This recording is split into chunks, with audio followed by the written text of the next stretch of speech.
दर्पण। एनआईए के पूर्व डीजी योगेश चंद्र मोदी कहते हैं यह देश विदेश मंत्रालय और एनआईए के लिए बड़ी उपलब्धि है। तहबूर राणा के मामले में भारत और अमेरिका की राजनीतिक इच्छा शक्ति थी जिससे प्रक्रिया आगे बढ़ सकी। एनआईए ने अमेरिका की अदालतों में पुख्ता सबूत पेश किए और हमारी टीम कई बार अमेरिका गई। केंद्र सरकार, दिल्ली पुलिस और एनआईए यह सुनिश्चित करेगी कि तहबूर राणा से उचित पूछताछ हो सके और सबूत जुटाए ताकि मामले को कार्तिक निष्कर्ष पर पहुंचाया जा सके। राणा और हेडले ये दोनों विदेश से आए थे। हेडले का तो कई विजिट्स थी इंडिया में, लेकिन तहबूर राणा की तो सिर्फ एक ही विजिट थी और हमारे लिए full proof evidence, because extradition के मामलों में हमें पहले तो अमेरिकन अथॉरिटीज को कन्विंस करना था और फिर अमेरिकन अथॉरिटीज ने को इन टर्न यूएस की कोर्ट्स को कन्विंस करना था इस आदमी की, तहबूर राणा की एक्स्ट्राडिशन के लिए। तो इसमें रेगुलरली अमेरिकन अथॉरिटीज से क्वेरीज आती थी जिनका जवाब एनआईए देती थी और डिफरेंट लेवल्स पर इस केस पर काम किया गया। पॉलिटिकल लेवल पर केंद्र सरकार ने काम किया, विदेश मंत्रालय ने अपने लेवल पर वहां के विदेश मंत्रालय के साथ काम किया और एनआईए ने वहां की प्रोसिक्यूशन एजेंसी के साथ काम किया और बहुत एफर्ट्स के बाद, मेहनत के बाद ये संभव हो पाया है। सर, जो ये प्रोसेस होता है और कई सारी चीजें होती है जिसमें सामने वाली अथॉरिटीज को कन्विंस करते हैं, क्या क्या चीजें होती है जो बाधा डालती है एक्स्ट्रेडिशन में? देखिए, पहली तो बात पॉलिटिकल विल, क्योंकि इसका एक प्रोसीजर जरूर है, लेकिन कुछ मामलों में, कितने ही मामलों में, वो चाहे आप कितना भी एविडेंस आप उस देश को दीजिए, वहां की कोर्ट्स को दीजिए, एक्स्ट्रेडिशन नहीं होता है। भारत पाकिस्तान को दाऊद इब्राहिम के बारे में या लखवी के बारे में या हाफिज सईद के बारे में इतना फुल प्रूफ और कन्विंसिंग एविडेंस देता रहा है, लेकिन कोई एक्स्ट्रेडिशन का सवाल नहीं है। तो पहली बात यह है कि तहबूर राणा के मामले में पॉलिटिकल विल भारत की भी थी और अमेरिका की भी पॉलिटिकल विल थी, जिसकी वजह से ये प्रोसेस आगे बढ़ पाया।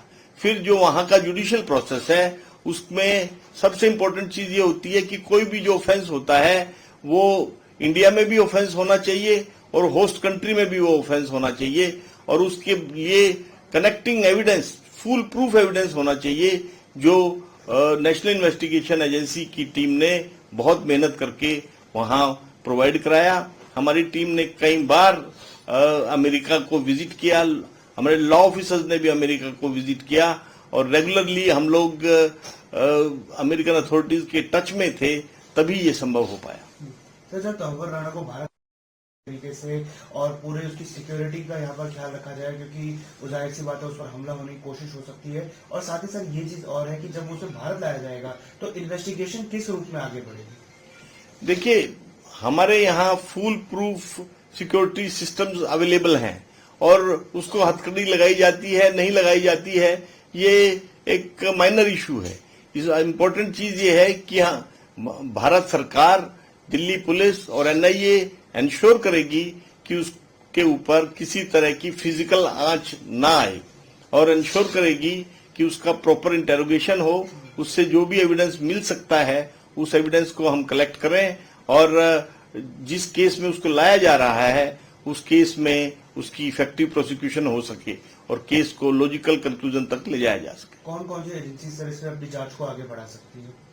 देखिए, उसको इंडिया में एनआईए के केस में लाया जा रहा है, तो इन्वेस्टिगेशन में बेसिकली उसका प्रोसिक्यूशन इसी केस के तहत होगा, लेकिन भारत की दूसरी इंटेलिजेंस एजेंसीज भी उसकी इंटेरोगेशन में शामिल होकर उससे जो है दूसरे टेररिस्ट से उसके लिंक और अमेरिकन आईएसआई से उसके लिंक और उन सबका आपस के कनेक्शंस के बारे में जानकारी प्राप्त कर सकते हैं, जिसको वो अपने रिस्पेक्टिव केसेस में यूज कर सकते हैं।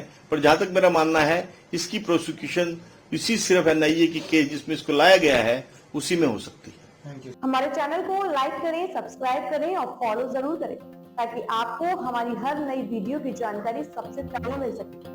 आपका सपोर्ट हमारे लिए बहुत कीमती है, इसलिए जुड़े रहिए हमसे और अपने दोस्तों के साथ भी शेयर करना ना भूलें।